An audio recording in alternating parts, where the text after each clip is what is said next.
పరుచూరి గోపాల కృష్ణ పాఠాలను పలుకులను అనుసరించండి. కొత్త పలుకుల కోసం, కొత్త పాఠాల కోసం పక్కనే ఉన్న గంటను నొక్కండి. పరుచూరి పాఠాలకు నా విద్యార్థులందరికీ స్వాగతం.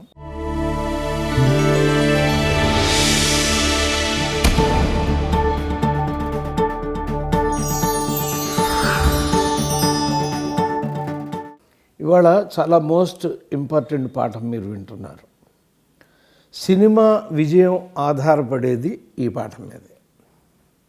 ఎందుకంటే కథగా ఒక ముక్క చెప్పినప్పుడు, అంటే ఒక చిన్న ముక్క ఉంటుందండి.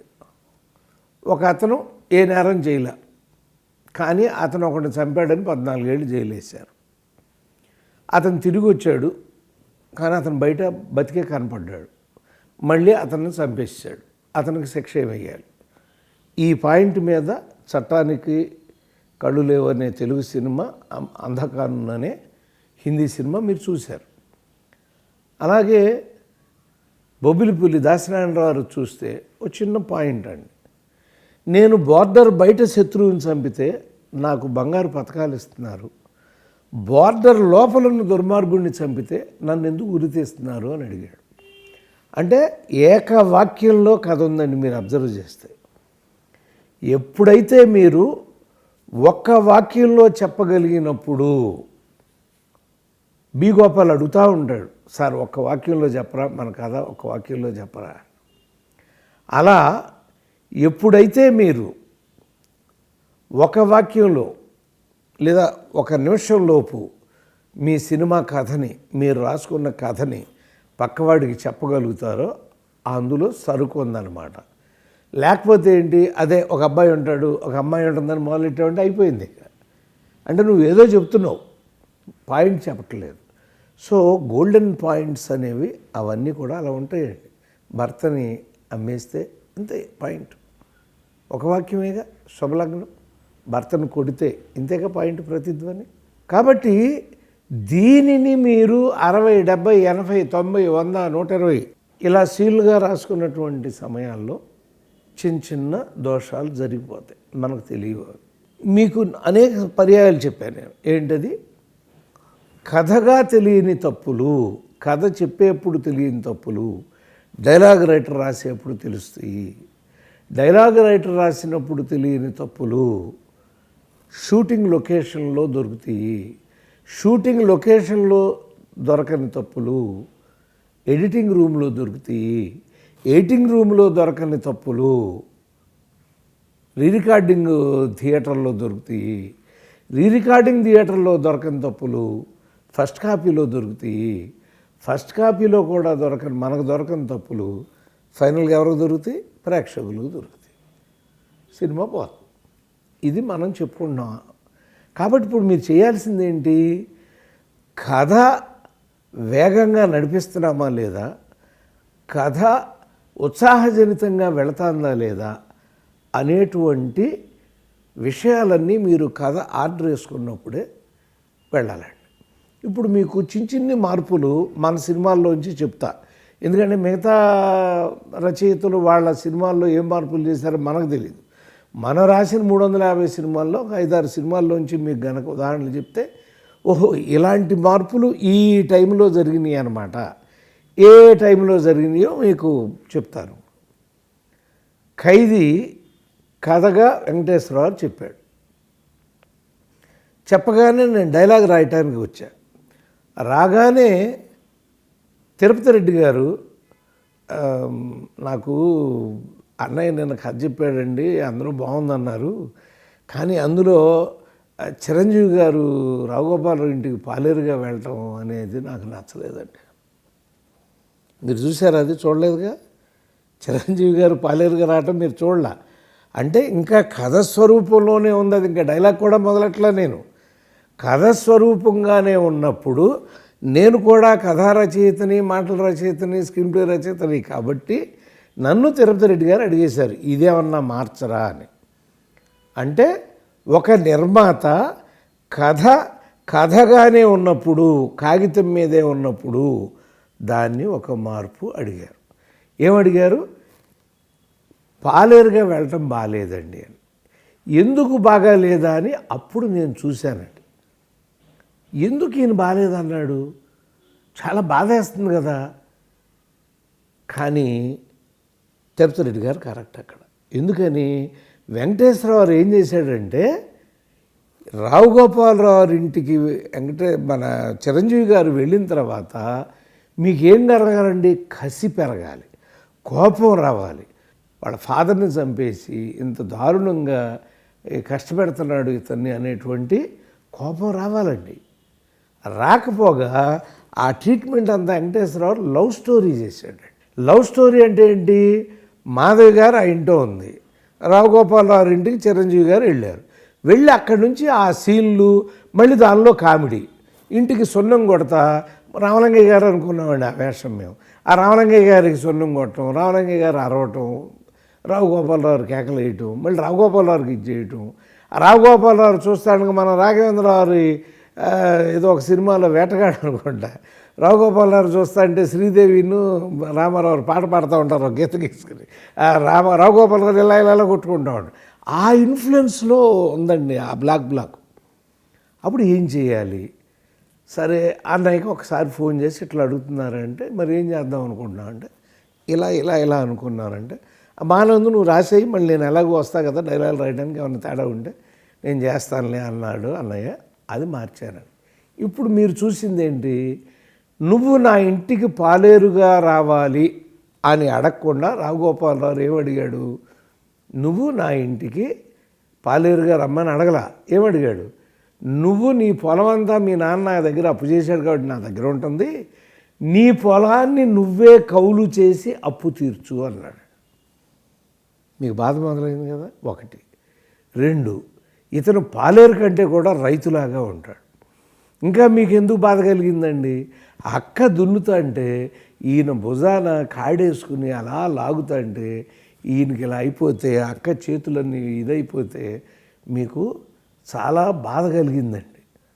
బాధలోంచి ఏం కలుగుతుంది, కోపం కలిగింది. అక్కడితో ఆపాడా, అరటి చెట్లన్నీ పెరగగానే అరటి గెల్లన్నీ కోసుకుపోతారు రాళ్ళపల్లాడు. ఇంకా కోపం వచ్చింది, వచ్చి పరిగెత్తుకొచ్చిన చిరంజీవి గారిని మాధవ్ గారు ఏమంటుంది, ఎందుకు ఈ బోధులు అడుగుతున్నావేంటి, మా నాన్నమే తిరగబడవచ్చు కదా అని. ఇప్పటికే మా అక్క భర్తను కోల్పోయి ఉంది, ఇప్పుడు నేను ఎవరినో చంపి హత్య చేసి జైలు పాలైతే నా అక్క జీవితం ఏమవుతుంది అంతే. అక్కడ దాకా ఇంతవరకు మీకు మారిందండి. మీకేం రావాలి, కోపం రావాలి. ఆ కోపం వచ్చింది. అదే కనుక మీరు రావు గోపాలరావు ఇంట్లో కామెడీ చేస్తా, శృంగారం చేస్తా, ఒకసారి బాత్రూంలో మాధవి గారు స్నానం చేసేస్తా అంటే ఈయన బిందుతో నీళ్లు తీసుకుని లోపలికి వెళ్ళిపోతాడు, లబలబలాడిపోతారు, మీరు నవ్వుతూ ఉంటారండి. మీరు నవ్వుతున్నప్పుడు సడన్గా రావు గోపాలరావు పాత్రని ఎందుకు చంపాలి అనేటువంటి భావన మీకు తెలియదు. ఎందుకని, ఆల్రెడీ మీకు సినిమా ఎలా మొదలైందండి, అరెస్ట్ అయినటువంటి చిరంజీవి గారిని స్టేషన్లో ఏమన్నాడు ఆ పోలీస్ ఆయన, వీరభద్రయ్యని చంపడానికి తిరుగుతోంది వీడే అనుకుంటా అన్నాడు. అంటే వీరభద్రయ్యని చంపటం అతని ఆశయం అని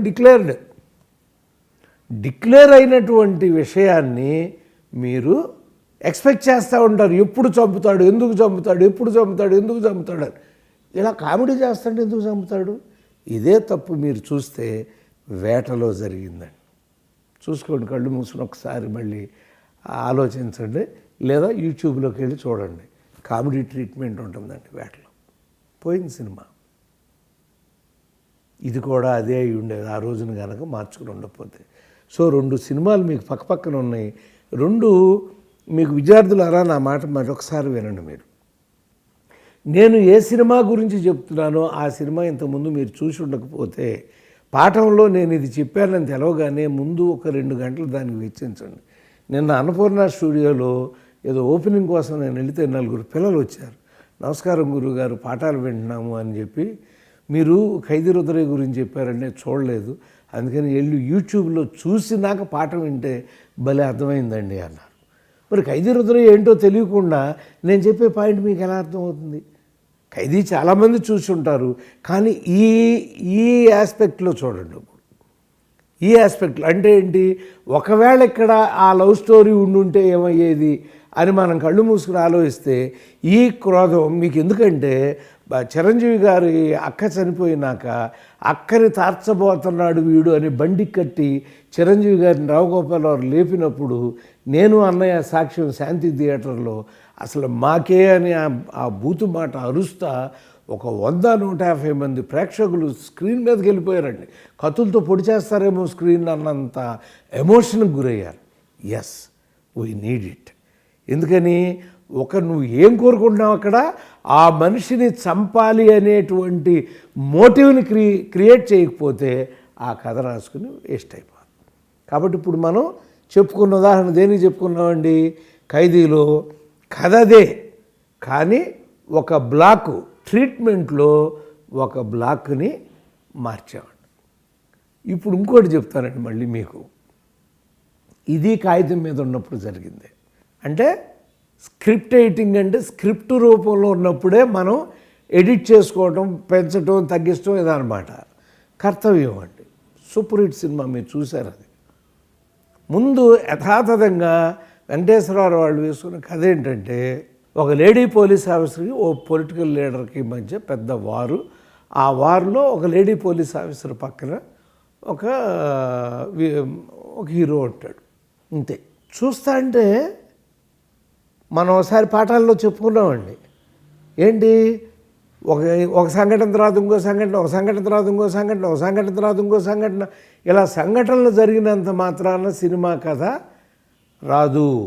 దానిలో ఒక సంఘర్షణ ప్రారంభం అవ్వాలి. ఆ సంఘర్షణ కానీ కాన్ఫ్లిక్ట్ లేనటువంటి కథ వేస్ట్. ఉప్పు లేని పప్పుచారు లాంటిది, కాన్ఫ్లిక్ట్ లేని కథ. ఇప్పుడు ఈ కథ అలాగే ఉందండి. పోటాడుకుంటున్నారు, వెళ్ళిపోతున్నారు, పోటాడుకుంటున్నారు. సడన్గా అప్పుడు మళ్ళీ మేము అందరం కూర్చుని ఇందులో ఏదో తప్పు ఉంది అని చెప్పి కథనే మార్చామండి. ఒక పోలీస్ ఆఫీసర్కి ఓ పొలిటికల్ లీడర్కి మధ్య ఎందుకు గొడవ వచ్చింది అంటే, ఒక మీనా అనే పాత్రని సృష్టించి ఆ మీనా అనే ఒక చిన్న అమ్మాయిని ఆ పొలిటికల్ లీడర్ కొడుకు మానభంగం చేస్తే వాడిని అరెస్ట్ చేయాలని ఒక పోలీస్ ఆఫీసర్ చూస్తే ఏం జరిగిందని కథ మారిపోయింది. చూసారా, స్టోరీ ఐడియా మారిపోయింది. స్టోరీ ఎడిటింగ్లో కథా వస్తువే మారిపోయిందండి. అనగనగా ఒక పొలిటికల్ లీడర్ ఒక పోలీస్ ఆఫీసర్ కాదు, ఒక పోలీస్ ఆఫీసర్ ఒక పొలిటికల్ లీడర్ కొడుకు చేసిన నేరాన్ని ప్రూవ్ చేయాలని చూస్తే ఎంత అయింది అనేది. ఇంకా ఆ తర్వాత ఎన్ని మార్పులు చేసామనేది 11th అవర్ క్లాసులో చెప్తానండి. మీకు ఇంతవరకే ఎందుకు చెప్తున్నానంటే, ఇప్పుడు ఈ క్లాస్గానే మీరు ఎక్కించుకోండి. మీరు దాంట్లోకి వెళ్ళిపోవాలి. అట్లా మీరు ఈ క్లాస్గానే ఉండాలి మీకు.